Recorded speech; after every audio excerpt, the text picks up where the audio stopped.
A natural human tendency is wishful thinking. So a challenge for entrepreneurs is to say, well, what's the difference between really believing in your ideals and sticking to them versus pursuing some unrealistic dream that doesn't actually have merit? And that is a really difficult thing to tell you. Can you tell the difference between those two things? Right. You know? So you need to be sort of very rigorous in your self-analysis. Why is no one else doing these things? What's your pain threshold? Yeah, hope it's real high. Well, there's a ton of failures along the way, that's for sure.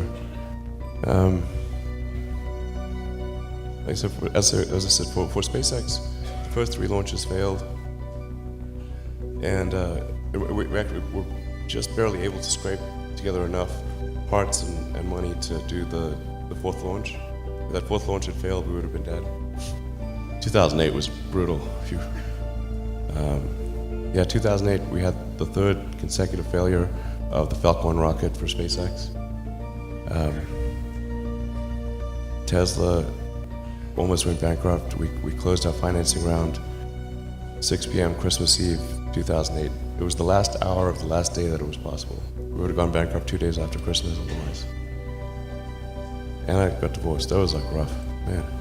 When you had that 3rd failure in a row, did you think, I need to pack this in? Never. Why not? I don't ever give up. Constantly seek criticism.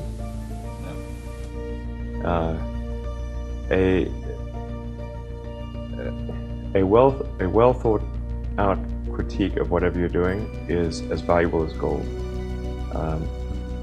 And you should seek that from everyone you can, but particularly your friends.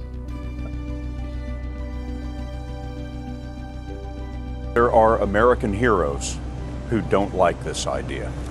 Neil Armstrong, Gene Cernan have both testified against commercial spaceflight and the way that you're developing it, and I wonder what you think of that. I was very sad to see that, because those guys are, those guys are heroes of mine, so it's really tough. I wish they would come and visit and see the hardware that we're doing here. And I think that would change their mind. Something you see in Silicon Valley, that there's no fear of failure, but culturally in this part of the world, true. No, I think there's fear of failure. I certainly have fear of failure, but it didn't stop you.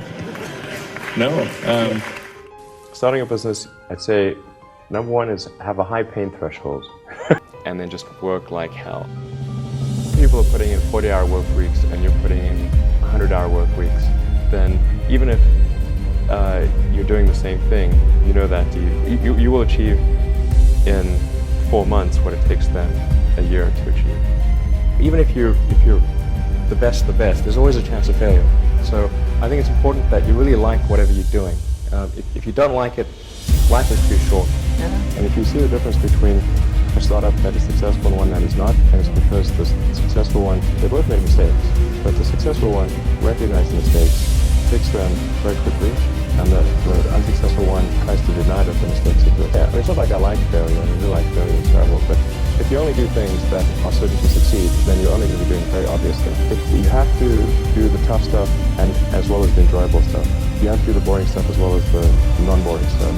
And if you don't do your chores, then bad things will happen.